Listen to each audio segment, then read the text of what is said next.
Hi, I'm Dr. Monica Johnson and the host of the Savvy Psychologist podcast. This is a special episode for New Year's. Hope you enjoy. See you next week with a regular episode. Hello, I'm Mignon Fogarty, host of QDT's Grammar Girl podcast, a weekly show that explores the fascinating flurry that is the English language and aims to make you a better writer. This week, I'm excited to bring you a special episode dedicated to helping you set and achieve your most meaningful New Year's resolutions. If you're striving to achieve better balance in your relationships, then you are going to love hearing from this panel of QDT expert hosts. Joining me for today's panel discussion on New Year's resolutions, we have Nanika Kaur, host of the Project Parenthood podcast, Monica Johnson, host of the Savvy Psychologist podcast, and Rachel Vanderbilt, host of the Relationship Doctor podcast. So let's dive into some inspiring expert advice on how to make this a victorious season of resolution setting for you. First, to all our panelists today, going into the New Year's resolution season, how do you recommend families or couples go about setting goals together? Hi, I'm Dr. Monica Johnson, and I'm the host of the Savvy Psychologist podcast. I would start by saying, let's set we goals and not you goals. Even if it's a goal where your partner or another family member is the point person on it, you don't want it to be communicated in a negative way, like they're a problem that needs to be fixed. Think about what you would like to accomplish as a family or a couple and identify what role each person will play in making that goal occur. For instance, if your partner is having trouble with time management and it's affecting the quality time you get to share as a couple, you wouldn't want to say, "You're always behind on things, and because of that, we don't get to do a date night anymore." Instead, you would say something along the lines of, "Poor time management impacts the amount of time we get to bond, play, and be intimate. Let's work together to identify steps we can take to improve that over the year." While it may primarily be one partner who struggles with this, the other partner is a direct support, and both of you are required to move the needle forward as a couple. Small ways to share the weight of the goal may be things like creating a day/time to set intentions for the week, or to meal plan. This can make it easier for everyone. Hey folks, I'm Dr. Nanika Kaur, clinical psychologist and respectful parenting therapist and host of the Project Parenthood podcast. Well, working with your family or partner on shared goals is a positive and intentional way to prioritize togetherness in the midst of everyone's packed schedules. But before you sit down and start rattling off all the things you resolve to accomplish as a family or as a couple in the next year, remember to note your accomplishments thus far. Take stock of what's working well. This reminds each family member that they have the ability to set a goal, work toward it, and accomplish it. Those feelings of agency are a good starting point for setting new goals. Think about what's important to your family and what tangible and intangible improvements you'd like to see in your lives.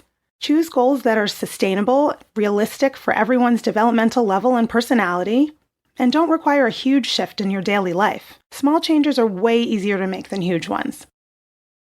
Hi, I'm Dr. Rachel Vanderbilt, and I'm the host of the Relationship Doctor podcast. Well, I would recommend being concrete, realistic, and individually focused as you're setting your group goals. So what do I mean by that?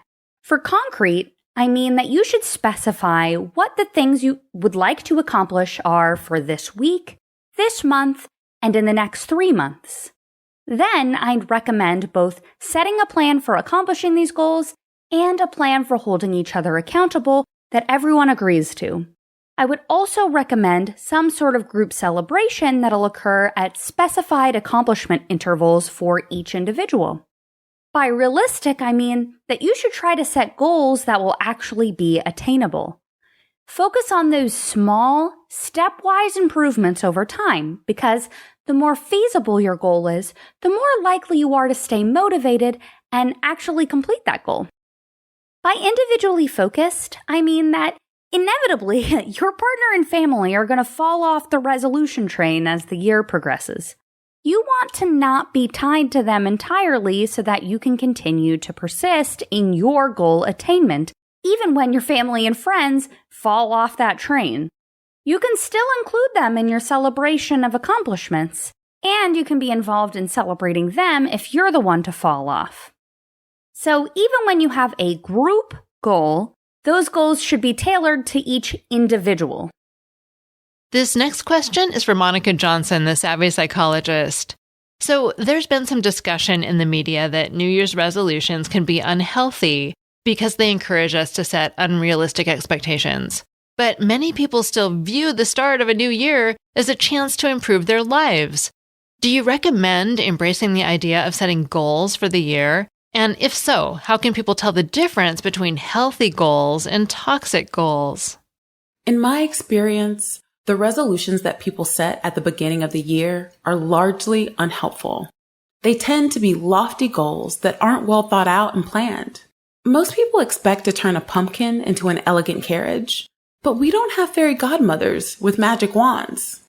The idea of having a reset is great. There are times where I wish I had a button on my palm to restore myself to factory settings, or that I could simply fall asleep and wake up and all the updates were installed into my personality and habits. However, people don't work that way. I also want to firmly state that every day of your life is an opportunity to improve yourself. And the only way that you will actually improve is to start adopting that mindset. I do think goal setting is great when done properly. And I will be talking about this on a future episode of Savvy Psychologist. What I will say now is that setting a resolution near the start of the year is not inherently bad. In fact, I am engaging with many of my patients in goal setting for the new year right now. They show up with everything they'd like to accomplish, and we go through the list. Most people set unrealistic goals that are too high or vague. So we go through and remove or reduce anything on the list that doesn't seem likely to be accomplished and get really specific about what it is we're trying to do. You want to be careful not to unintentionally set yourself up for failure. This will be demoralizing and may encourage you to question your capacity to change. When you have reasonable goals left, you can break them down into functional steps and troubleshoot any barriers. You can also follow up at an agreed upon interval with your therapist or a support person in your life who can help hold you accountable. This will ensure you are making progress and allow you to adjust if necessary. As far as healthy versus toxic, some of this will vary as people are good at turning a healthy thing into an unhealthy thing. For instance, exercise is healthy for you. However, if you're only exercising to meet unrealistic beauty standards, then it's toxic.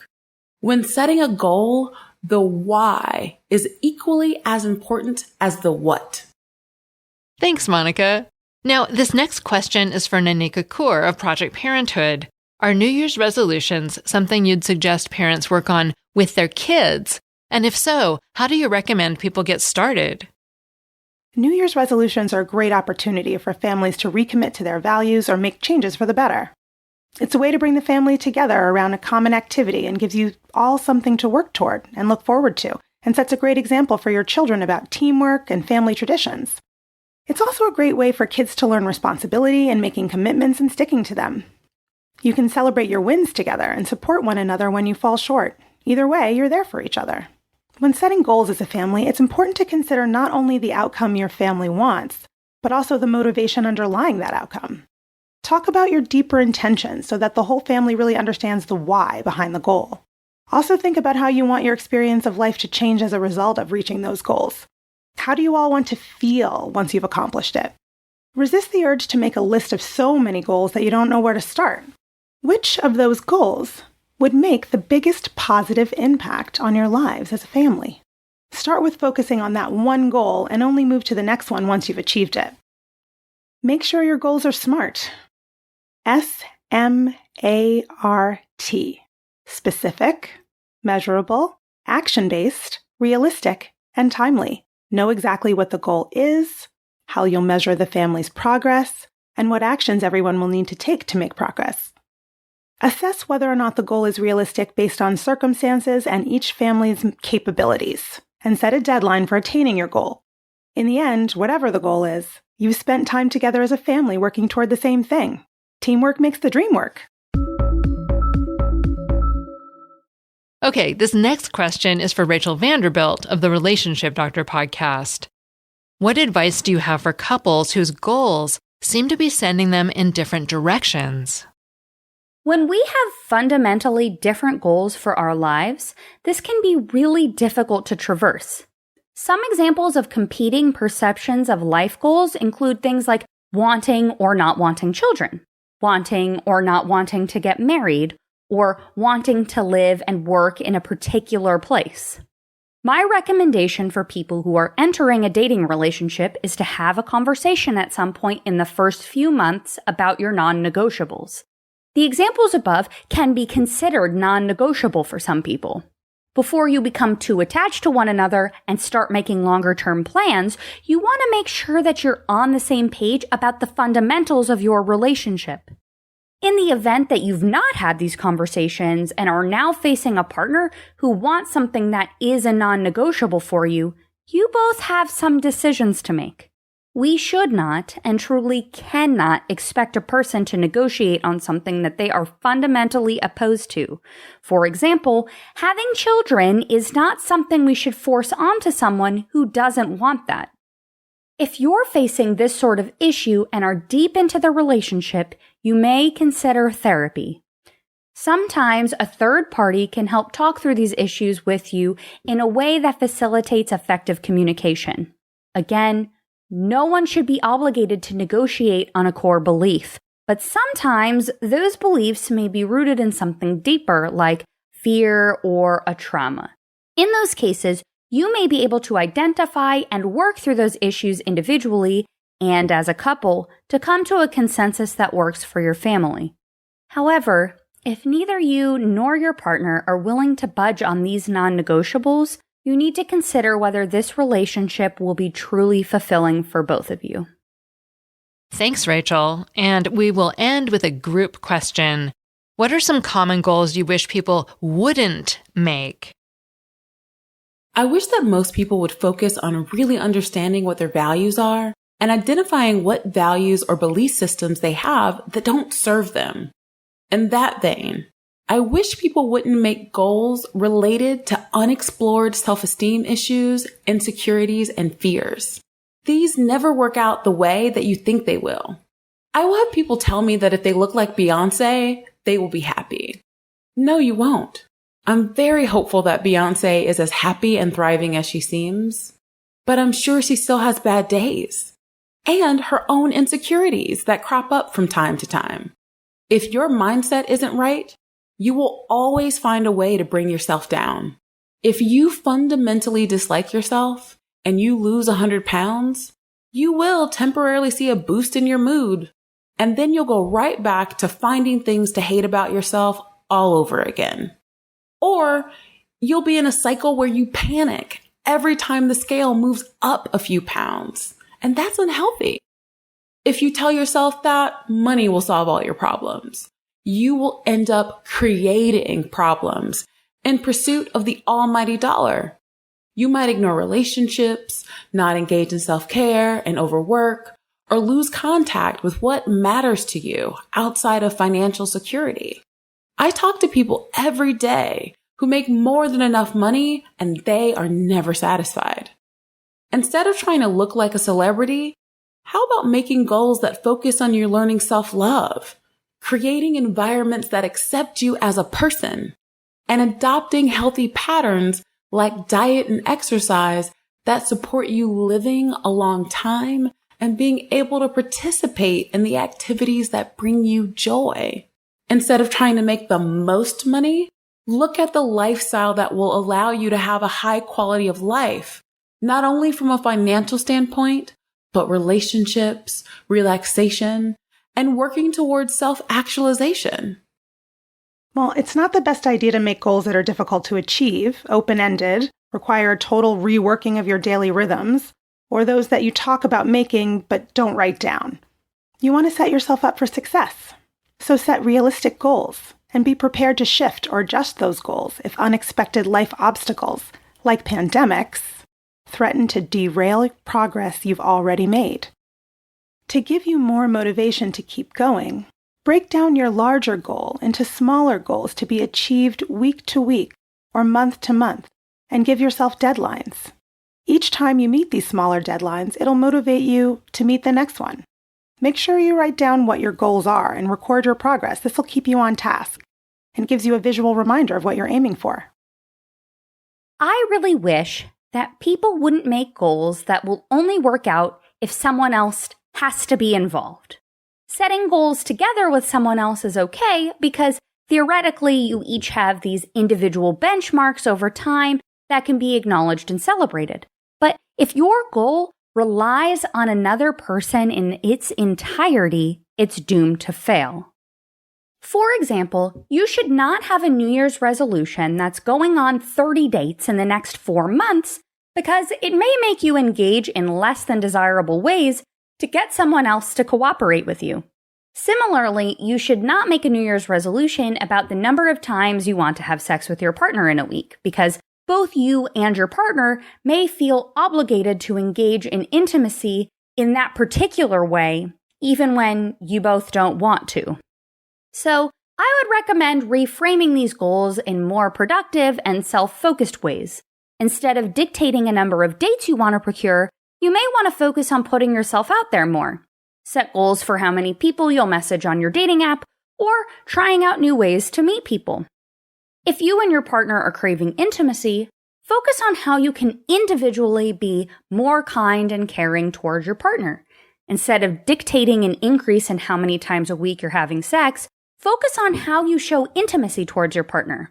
Ask about how you can better support them regularly, or find ways to carve out time to be together, and whatever you do during that time is flexible instead of predetermined. Thanks, everyone. Wow, I feel ready to face the new year with some new, realistic and healthy goals. And again, that was advice from Nanika Kaur of the Project Parenthood podcast, Monica Johnson of the Savvy Psychologist podcast, and Rachel Vanderbilt of the Relationship Doctor podcast. You can find all their podcasts on Apple Podcasts, Spotify, or, wherever you listen to podcasts. And of course, you can find my show, Grammar Girl, hanging out in all the same places. This has been a Quick and Dirty Tips podcast. It's audio engineered by Dan Feyerabend with script editing by Adam Cecil. Our operations and editorial manager is Michelle Margulis. Our assistant manager is Emily Miller, and our marketing and publicity assistant is Davina Tomlin.